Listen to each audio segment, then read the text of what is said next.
We'd like to welcome you back to our current event and weekly Bible study for May 26, 2013. This is part 4, and we're going to go into something I'd like to kind of try to do every week. Can't guarantee I'm going to do it every week, but I'm just going to call my health corner, listener question and answer. This is just from really a couple different days of questions that I've gotten from listeners. And this is just a cross-section of questions, really primarily from just one day. I added a little to it as well. And just some things that have come up, and I'm going to try to do this on a weekly basis. Okay, so the first one, this is from Pastor Waite, and normally I'm not even going to give the person. Some of them I don't even give the name, just because it's more of a personal nature. But it might be something that a lot of people are dealing with, so I don't even give names on some of these. But this Pastor D.A. Waite, he asked me, who has more experience as far as dealing with issues regarding the King James Bible than anyone I know. 60 plus years. I'm not exaggerating. 60 plus years. He's been. So if you have questions, it's Bible for Today, I believe .org, or you can just look up Bible for Today. And particularly when it gets into the underlying Greek and Hebrew and stuff like this, oh man, yeah, he's pretty amazing to ask those types of questions for. So he asked, what foods should we eat that are free of GMOs? I wonder if the bill will be passed that labels all GMO food. Well, there's no quick answer I could give him. So what I did is I gave him links to 3 different articles regarding resources that will give you GMO-free food, okay, or some guidelines you can go by. And then I also gave him another article on the GMO labeling, because there's huge support for labeling GMO food, but there is unbelievable backlash against it as well, particularly from like Monsanto, who is just Satan incarnate, essentially. And he emailed me again after I responded to him, and he said, thank you for the information on the GMO foods. I will tell our church about it tomorrow. I know you're very busy, but is it true that organic foods are all or most of them are free of GMOs?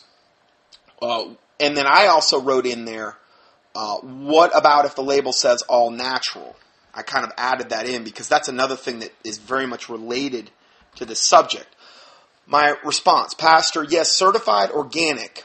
And again, you've probably seen the label. If you don't know what the label looks like, I included a picture of it here. It says USDA organic. It's got a little brown circle around it. It's green in the middle. Anyway, you can look on, it'll be around page 12 or 13 of the PDF for this study. Anyway, certified organic foods are required by law to be GMO free. And there's a link I give him again to go into that whole subject that you can click on. All of these links are clickable. I provide a free PDF pretty much with every teaching I've put out for years and years and years that really is the template for my study. And then I said, but if the label says, quote, all natural, it really means next to nothing. And that's a common ploy they use. And I gave them a link to an article that proves that as well. If it says all natural, it really means next to nothing regarding the quality of the food.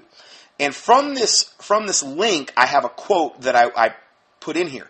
And it says, wouldn't it be nice if I could show you a little, quote, contains genetically modified organism ingredients symbol to look for?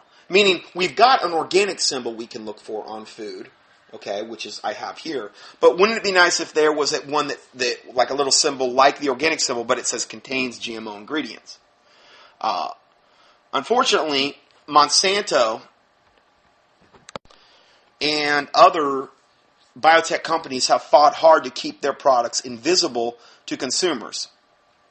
They know that, as Norman Brackstick of Asgrow Seed, which is a Monsanto subsidiary, put it, quote, if you put a label on genetically engineered food, you might as well put a skull and crossbones on it. Wow, we get a little bit of honesty from a person that works at a Monsanto subsidiary. You might as well put a skull and crossbones on it, because people, even the dumbed down, typical American public, and I'm not talking to my listeners, I'm talking about people in general, they would probably even go out of their way to avoid that. This is why they don't want labeling of this stuff, because Satan knows it's pure evil.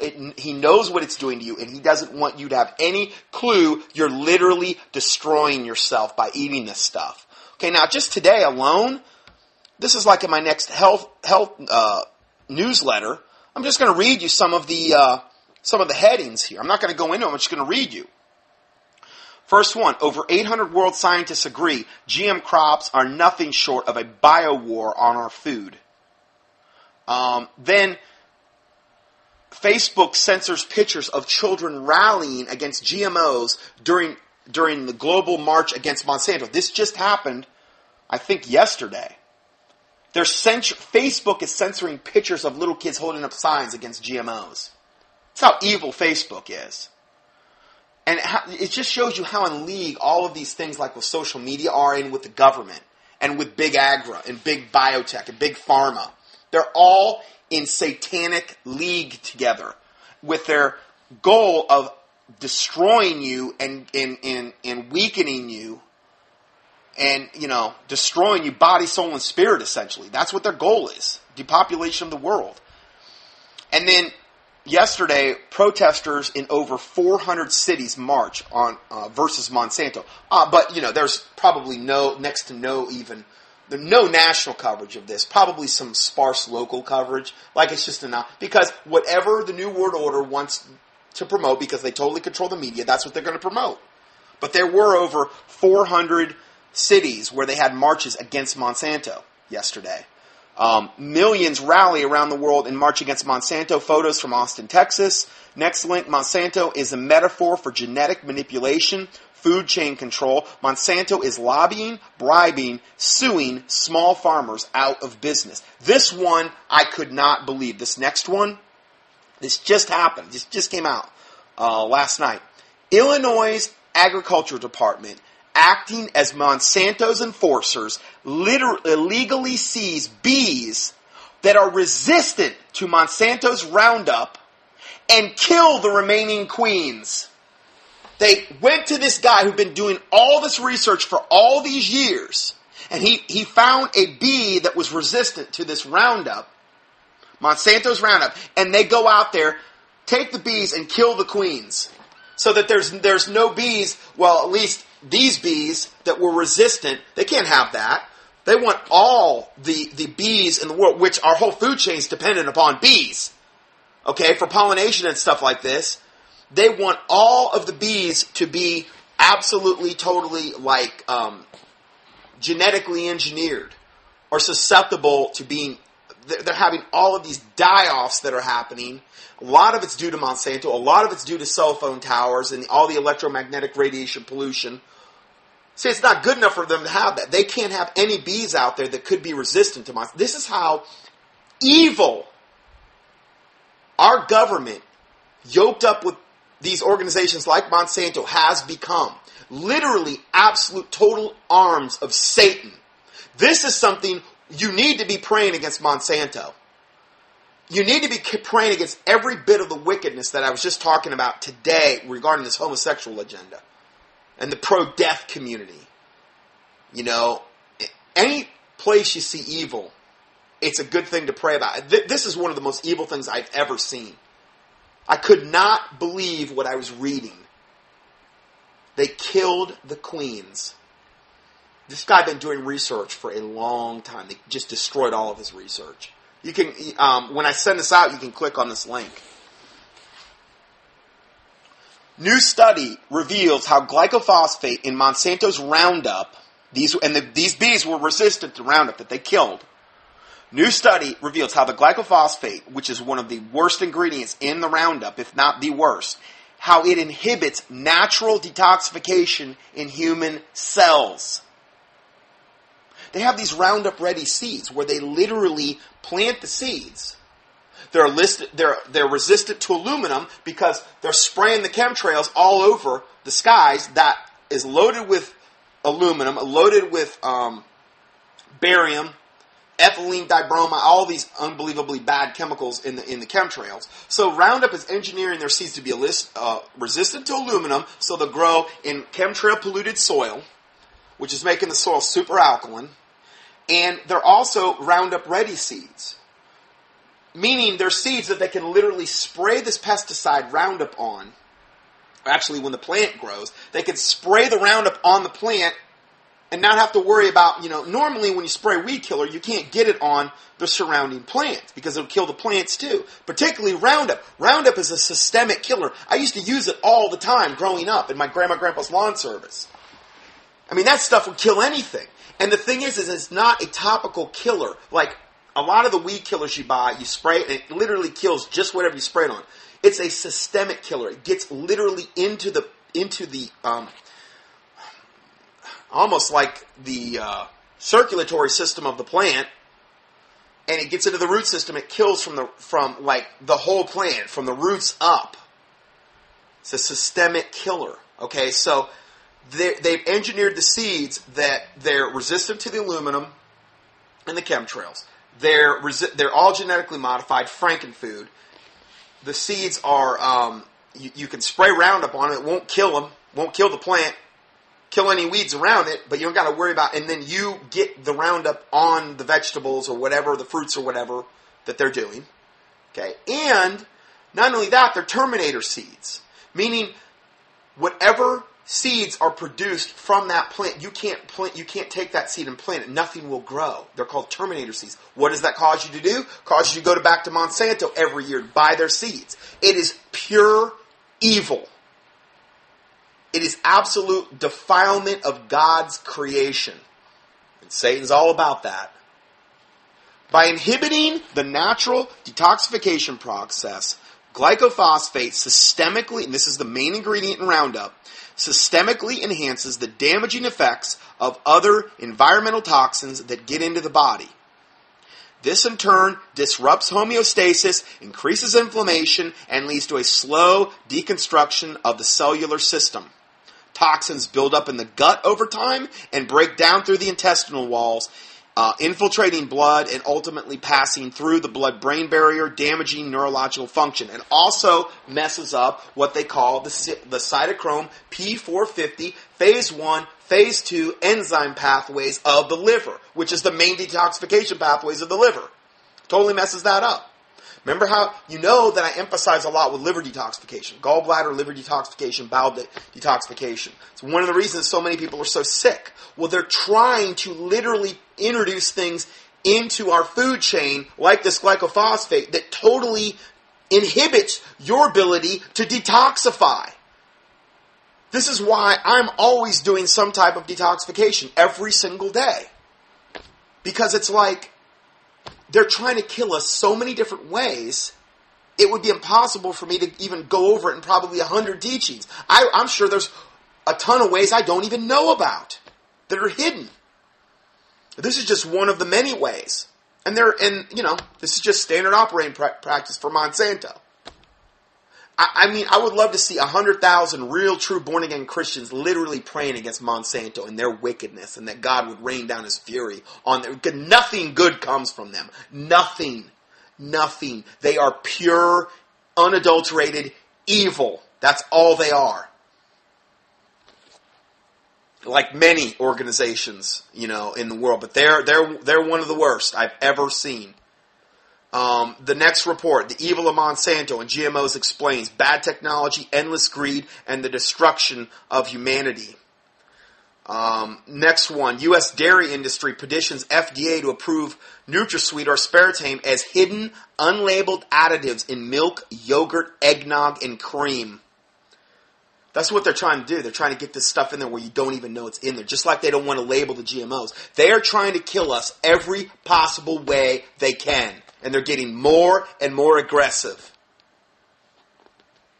Satan comes to kill, steal, and destroy. It's obvious his hoof prints are all over everything that I've went over today and in so many other teachings. Anyway, that's just some of the things that were in a upcoming newsletter that I was going to put out. Okay, I just added those articles in at this point in the study to the PDF, just because I already went over them, and if you want to actually have everything regarding Monsanto in one spot in the study, it's there. It's going to be on about page 12, 13 of the study. Next question is from David. And he says, my son has pink eye, just wondering what the best course of action is. I have the 5,000 part per million silver, colloidal silver, which I gave him 6 drops in the mouth in the morning. He is 9 years old, to give you a backdrop idea. Any suggestions on food, diet, or anything else is greatly appreciated. Now, some of these responses I actually added a little bit to, because I thought of other things when I actually posted them in here, but I said, okay, for pink eye, David, for pink eye, you need to dilute the 5,000 part per million to 50 part per million. Now, pink eye like an eye infection. 50 part per million in 5 ml silver protein works unbelievable on eye infections. I don't know anything better. I know nothing on the planet better. You don't want to go any higher than 50 part per million. In fact, Envive makes 50 part per million exclusively for use in eyes. And it's ironic because it's the weakest solution they make, and they view it's okay for eyes, but the vast majority of other colloidal silver products in the market are like anywhere from, some of them are parts per billion, which is really, really unbelievably weak, but a lot of them are 5 parts, 10 parts, usually max you'll see is 20 parts per million. And those are the ones that the other companies advocate for, like, most hardcore things. Whereas Envive doesn't even make one less than 50, and they know that that's what you need to use in the eyes, whereas they go all the way up to actually 10,000 part per million. Much, much stronger stuff. It's just the other companies haven't figured out how to stabilize their products properly. And they're primarily ionic silver, whereas this is true colloidal silver. Anyway, I give you some links if you want to know more about that. I don't want to get into a huge thing on that. But the 50 part per million can safely be used in the eyes. 1 drop in each eye 2 to 3 times per day will normally knock out pink eye, or really any eye infection, very quickly. To make a 50 part per million solution from 5,000, which is what most people have, really all you need is a calculator, okay? But to make a 50 part per million solution, combine 1 drop of 5,000 part per million to 100 drops of distilled water. So you would have literally, if you did that, you would have essentially 100 drops, essentially, of eye drops you could use in your eyes. And it would be stable. You want to use distilled water when you make it. So you have 100 drops of distilled water to 1 drop of the 5,000. There you have your eye solution. You don't have to go and buy a separate bottle of 50. I mean, if you want to, you can, and I give you the link to my website, dr-johnson.com, if you want to do that, but you don't have to. You can make it yourself if you have the 5,000. This is safe for use in eyes. And anyway, that was all I really had on that. But it's some, pink eye is something that is bad stuff, and I mean, this is the best stuff I know of to get rid of it. And then I give you some other links on the mild silver protein if you're interested. Next question. I'm struggling with adult acne. I just turned 30 a few months ago. I live a healthy lifestyle, eats lots of greens, fruits, vegetables, don't eat any fast food at all. Someone told me it can be a hormonal imbalance or maybe something is wrong with my liver. Is there anything you can recommend? Don't really trust doctors that prescribe Accutane and similar trash. Is there anything natural that may help me? Man, I took that garbage Accutane back when I was like 16, and it was, they have so many warnings, I can't even imagine what it's like today. But I mean, this stuff can kill you, Accutane. And literally, these drugs, prescribing a drug to treat acne would be one of the most insane things I've ever heard of, because any action that it would use would be totally unnatural in the body. The skin is literally the largest organ in the body, okay? When your body gets toxic, okay? Or sometimes, yes, it could be an allergic reaction. Sometimes it could be candida. And that'll give you like eczema and psoriasis, things like that. But when your bloodstream and your liver and your bowels are toxic, if your liver and bowel cannot detoxify all of the things in your body, what ends up, and again, we just talked about glycophosphate in the Roundup, which causes your body not to be able to detoxify. What will happen when the liver and the particularly the large intestine, small intestine aren't doing their jobs is your bloodstream gets toxic, and that toxicity has to come out somewhere. The liver can't do its job, so the largest organ in the body takes over, which is the skin, and you start to have breakouts. That can be a lot of times in the form of acne. Okay? So the best thing I know for any kind of acne in general would be choline. Now, you could say, yeah, well, what if it's purely hormonal? Well, guess what? All hormones in the body are broken down in the liver. If the liver's not functioning properly, not only do those enzyme pathways not work, which are the detoxification pathways, which I mentioned, the cytochrome P450, not only will that not work, but you're not going to break down your hormones properly. You're not going to process hormones properly. And for a woman, that's a really big deal because her system's it's more complicated than a man's when it comes to female hormones. The female endocrine system is more complicated. And so a liver issue would affect the hormones greatly, particularly in a woman, which could also contribute to the adult onset acne. Now, choline is the best thing I know for acne. You can get it at any health food store. I have it in my product line if like somebody orders from me. But if I'm not saying you have to do that. Pretty much any health food store has it, and is what you take prior to the liver detox. Now, I posted the liver detox below. This is one you can do at home. The only thing you really need to have, as far as a supplement goes, is the choline. Okay, which again you can get at any health food store. Tell you the liver detox goes over everything. It tells you what you need to buy. There's just products you can get at a grocery store. Okay, now. You take it prior to the liver detox, the choline. Why are you doing it prior to the liver detox? Because if you have any hard calcium oxalate stones in the gallbladder or even in the liver, particularly in the gallbladder though, you want to make sure that those are softened and or hopefully dissolved to a large extent before you do a gallbladder flush like this. It's just safer to do the choline prior to it. It sets the stage. It will help break down gallstones. If you had a big one in there, you want to get that thing dissolved as much as you can before you try to do a flush. Okay? Worst case scenario, now I've never had a patient this happens to, but I know that there are patients this happened to. It's probably 1 in a billion or 1 in a million or whatever, but they've done this flush, and they had a hard calcium oxalate stone in the gallbladder that literally tore itself out when you implemented the olive oil at the end of the flush because the gallbladder contracted and the stone tore its way out, causing peritonitis. Not something you want. You want to stay away from that.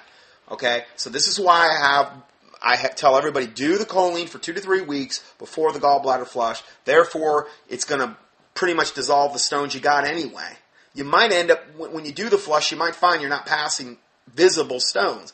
Well, if that's the case, because you dissolved them from the choline, which is mission accomplished. But you're still going to get rid of a lot of sludge in the liver and in the gallbladder because you did the choline. Now, what else does choline do? It defats the liver. A fatty liver is also a liver that will eventually become sclerotic. Okay, sclerosis of the liver. Okay, when you defat the liver, you are enabling your liver to function much more optimally. A fatty liver cannot function properly, and again, then we get into the whole messed up hormonal systems, we get into the messed up detoxification pathways because it is fatty. Okay, choline defats the liver. It also dissolves gallstones. It also detoxifies the liver. So, I love this stuff. Works great for any kind of acne. I would take at least 1,500 milligrams a day, at least, prior to the flush. At least, you can take more, of the choline till the acne is gone. and 500 milligrams a day for the maintenance dosage. Choline also defats your liver and dissolves gallstones. Depending on how toxic your liver is the main factor determining how long it takes for the acne to go away. A bowel detox is also not a bad idea. A good bowel detox, there's a lot of good ones at health food stores. The one I use is called Super 2, but you don't have to get that. It's from Harmony Formulas. Very, very good. I mean, you only need like half a tab a day on that stuff. It's strong stuff. Now, what a lot of the detoxes don't do is give you fiber. So fiber is important for intestinal function. Fiber is literally the way your intestines, small and large, get exercise. Okay, the fiber, which is bulk, goes through there. There's these little ribbon-like muscles on the sides of your intestines called haustra. And fiber exercises the haustra. When you don't have enough fiber, what ends up happening is your bowels can tend to get sluggish. And then you get into weakened portions of the bowel, which then sets you up for outpouchings and, things like colitis, ulcerative colitis, things of that nature, diverticulitis in particular, okay? Weak, like almost a out-of-shape bowel and small intestinal systems.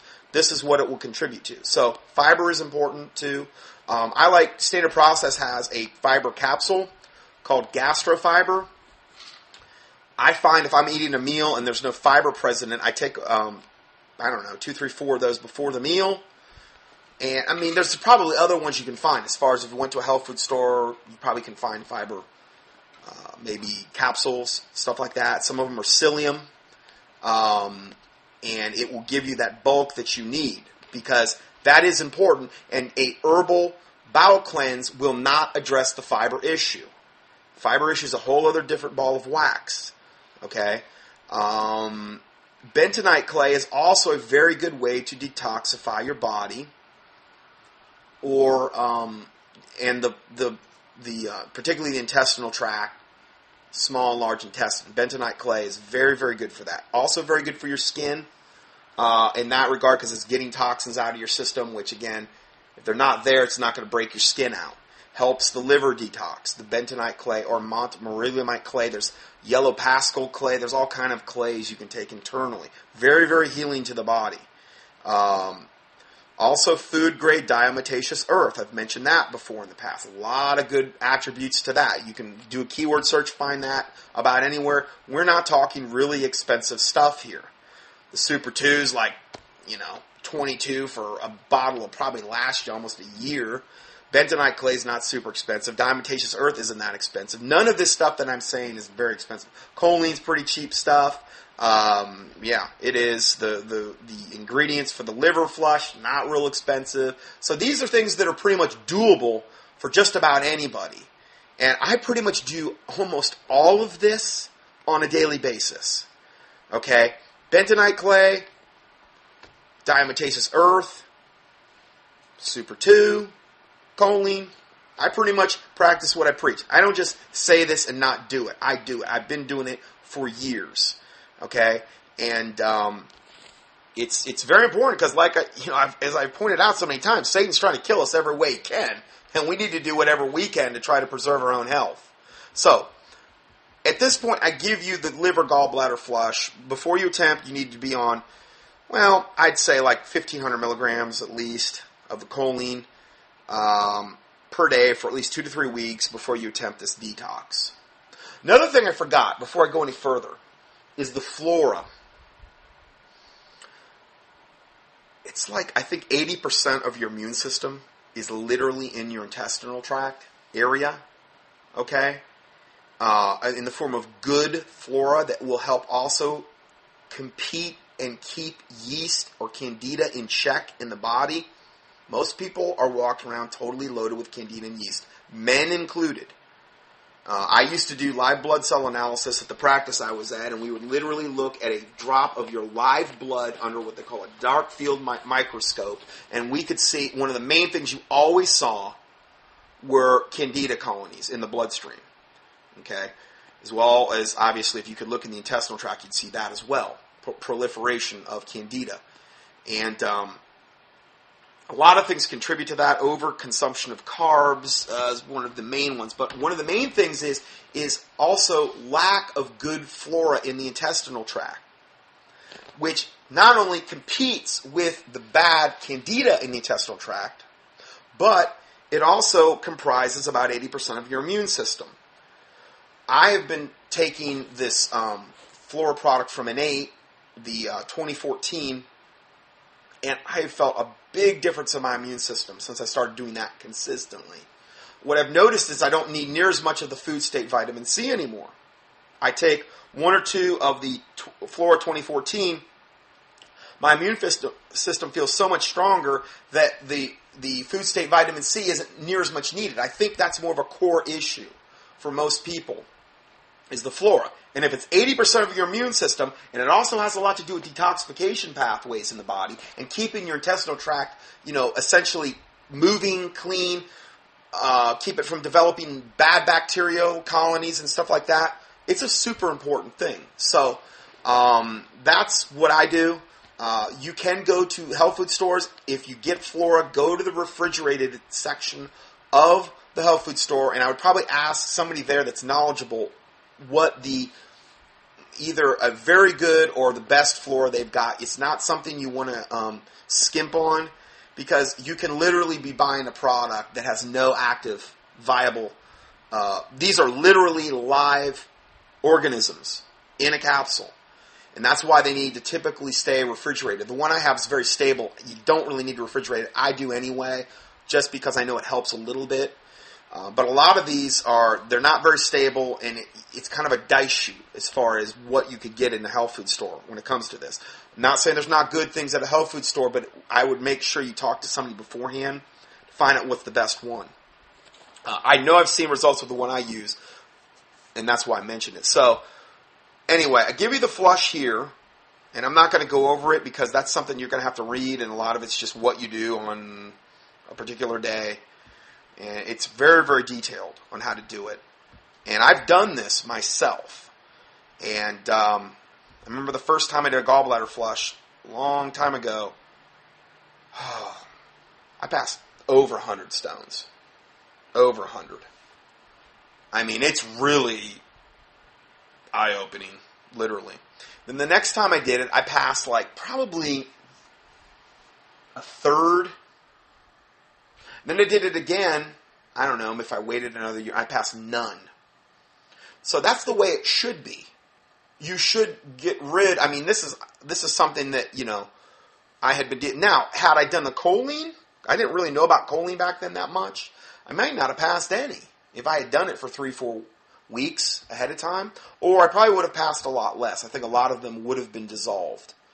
So anyway, these gallstones are, like I said, I took dissection in chiropractic college for a year. We had a whole year. Gross dissection 1 and 2, peripheral nervous system and central nervous system. And every person who was a cadaver, I checked, all had a sack full of gallstones. Because I had already had a clinical nutritional basis before I got into chiropractic college, and I was the practice I was in was almost like a gallbladder practice. In that practice, I don't know how many surgeries were canceled because of the supplements we put people on, but typically any person that came to us with what we would call a hot gallbladder, we put them on AF beta food by standard process, and probably, knowing what I know now, would have been choline as well. You really need to do both. And virtually every time, they would cancel the surgery. It was like clockwork. We just seem to certain practices attract different types of clientele. In that practice, we attracted a lot of people that had gallbladder issues. And if you've had your gallbladder removed, you should take bile salts for the rest of your life, because you do not have the ability to produce enough bile on command when you eat a fatty meal. Bile is what is stored in the gallbladder, and bile is also a way that the liver takes toxins and puts it in the bile, and it's also one of the ways of detoxification. And when you don't have that bile pathway available because you don't have a gallbladder, you can also become much more toxic as well. Plus, you'll never digest fats properly again unless you take bile salts, because you cannot produce enough bile on command if you have a high fatty meal. That's why the gallbladder's there. It's not some stupid vestigial organ like the MDs would have you convinced it is. It's not. It's very important. Just like the tonsils are important, one of the first lines of defense as far as your immune system, and the appendix is even important. It has also to do with lubrication of the intestinal tract and immune system functions in the intestines. So, nothing in us is some stupid vestigial organ, other than the coccyx, which is our residual tail from when we were when we were dogs or whatever. We had tails, and we evolved into the humans that we are now. That's the only thing that's stupid. Coccyx. Anyway, no, just kidding. Actually, coccyx is incredibly important. It is a ligament anchor point for many different muscles, tendon and ligament anchor point for many different muscles in the lower area, sexual, reproductive stuff. Anyway, very, very important. So anyway, let's go further here.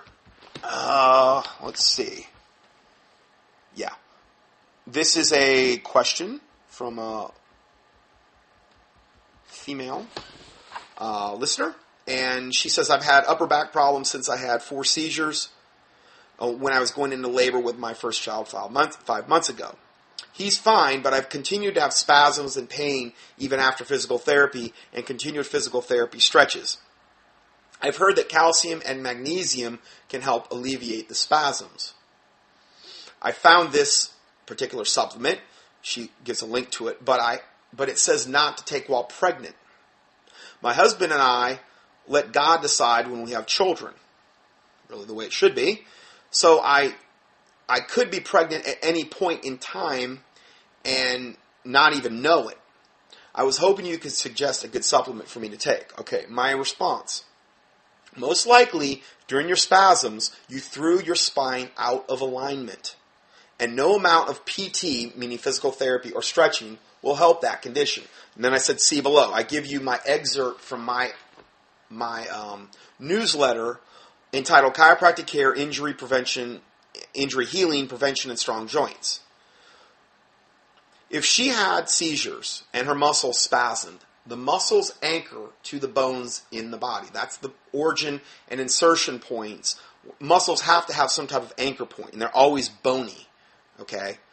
A lot of muscles in the back anchor to the spine. In fact, just about all of them. And then they might go out to different points on the ribs or maybe the scapula or whatever.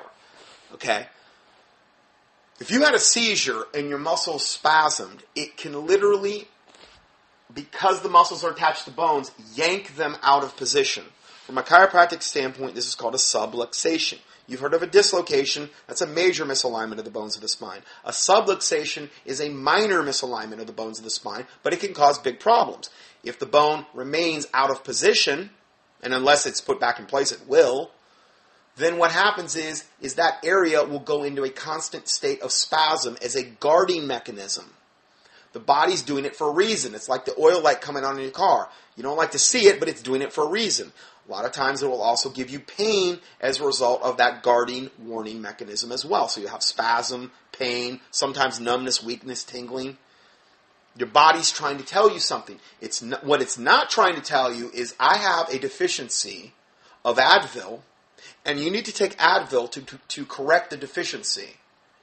That's what it's not telling you. But that's what we're taught from a medical standpoint to do. You have pain, take a painkiller, kill the pain. Problem's still there, and then what happens is, sometimes, it gives you a false sense of security, and then you really overextend things and overdo things. And then you're really out of alignment. Or sometimes, you might even injure a disc at that point. So, you got to remember, God gave us these warning systems for a reason. So, I go on to say, yes, an Epsom salt bath, which is basically pure magnesium, will probably help your spasms about as much as anything. But if your spine is out of alignment, it's just a temporary fix. You're not really addressing the problem. Okay? Addressing the problem would be getting it realigned, and unless typically that's going to be done through a chiropractor. I have nothing to gain by saying this. I mean, yeah, I'm a chiropractor, but it's not like I'm going to gain anything by telling you. I'm just trying to give you advice I would give, my family members or whoever. That's what I would do. Get the spine checked. Epsom salts are great for sore muscles, great for relaxing. If you're going to take an Epsom salt bath, make sure you're getting ready to go to bed, because you don't want to do it before work, because you're going to feel like a bowl of jelly after you get out of the tub. You're just going to be so relaxed because you've just got a massive infusion of magnesium into your body via the skin, and particularly if it's a hot Epsom salt bath. You will absorb a lot of that magnesium through the skin. And again, the skin's the largest organ of the body. So, I give you most of my newsletter on the spine, on chiropractic, on how all your parts are connected to the nerves that come from your spine. All the nerves that go out from the spine go to all the organs of the body. If it wasn't for those nerves, your heart would not beat, your liver would not function, you couldn't, So it's really a major deal here. And that's why, chiropractic can be so important. Tell you about subluxations, the research that shows chiropractic's safe, that it's actually cost effective, and then I give you a little bit of information on if you can't hold your adjustments. The biggest thing you need is manganese. Manganese is the chief trace mineral you need to hold your adjustments in place. And because I put my patients on this consistently, if I saw them, even new patients, just give them like 1 a day of manganese B12 from Standard Process, the one I used. And typically, I'd see them 1, 2, 3 times, and I wouldn't see them anymore. Why? Because they're holding their adjustments, and they don't need to come see me. You don't need to go see a chiropractor 3 times a week for a year unless you've been in some type of massive auto accident, or you have some massive degenerative history where you just can't hold your adjustments. But even then, manganese will help you. If I don't take the stuff, I can't hold my adjustments. Well, you're addicted to it. No, I'm addicted to a trace mineral. Be like addicted to a food. We all need these. But see, the soils are so depleted, we don't get this stuff in the proper amounts, even in organic food a lot of times. Not only that, they're trying, all these different ways to kill us and to deplete us, and as I've documented. So it's like you kind of need to go above and beyond the call in order to compensate for all of the things that Satan's trying to do to kill us. So anyway, so I ended up having thousands of patients, hundreds I should say, that I hardly ever saw. And then God opened the door for this ministry. So I just walked away from the chiropractic so I could do this full time, because I feel like this is way more important. I can reach a lot more people. Whereas like where I was at in the Lee County area in Fort Myers, there was like 130 chiropractors in Lee County alone. So I'm like, we really don't need another chiropractor, Granted, I did the clinical nutrition, and that was one of my specialties. But I still feel like I can help a lot more people this way, online. Obviously, you're reaching a lot more. So I'm going to end part 4 there, and we're going to go to part 5, and I'm going to see how far I can get here. I responded to him, and he said, "Thank you for the information on the GMO foods. I will tell our church about it tomorrow. I know you're very busy, but is it true that organic foods are all or most of them are free of GMOs?"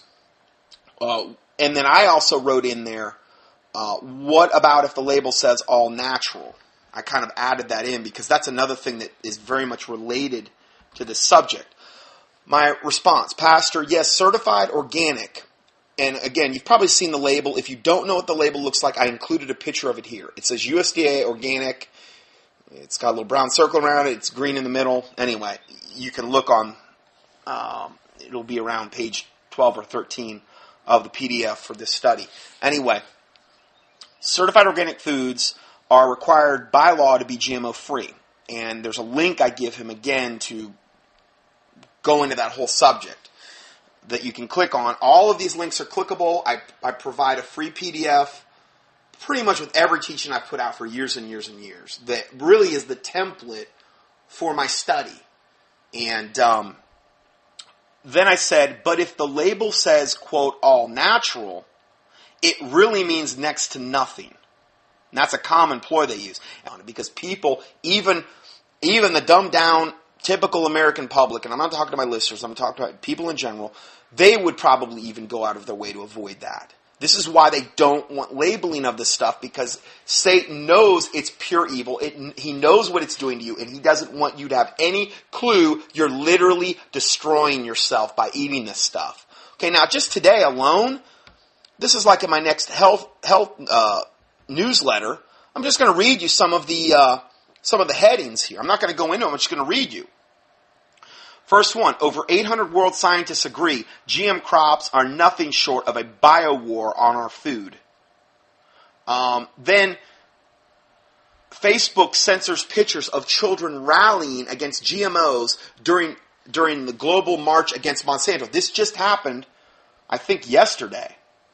Facebook is censoring pictures of little kids holding up signs against GMOs. That's how evil Facebook is. And it just shows you how in league all of these things like with social media are in with the government and with big agri and big biotech and big pharma. They're all in satanic league together with their... We'd like to welcome you back to our current event and weekly Bible study for May 26, 2013. This is part 4, and we're going to go into something I'd like to kind of try to do every week. Can't guarantee I'm going to do it every week, but I'm just going to call, my health corner, listener question and answer. This is just from really a couple different days of questions that I've gotten from listeners. And this is just a cross-section of questions, really primarily from just one day. I added a little to it as well. And just some things that have come up, and I'm going to try to do this on a weekly basis. Okay, so the first one, this is from Pastor Waite, and normally I'm not even going to give the person. Some of them I don't even give the name, just because it's more of a personal nature. But it might be something that a lot of people are dealing with, so I don't even give names on some of these. But this Pastor D.A. Waite, he asked me, who has more experience as far as